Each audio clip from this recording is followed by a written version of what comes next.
What if I told you that just 10 minutes of reading today could make speaking English feel easier tomorrow? It may sound too simple, but the truth is that confidence doesn't appear overnight.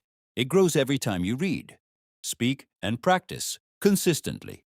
So if you're trying to become more confident in English, don't worry. You're in the right place. Today, I'm going to give you a short story to read slowly and clearly.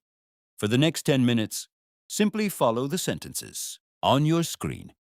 This practice will help you improve your confidence, pronunciation, reading fluency, and help you express yourself more naturally in English.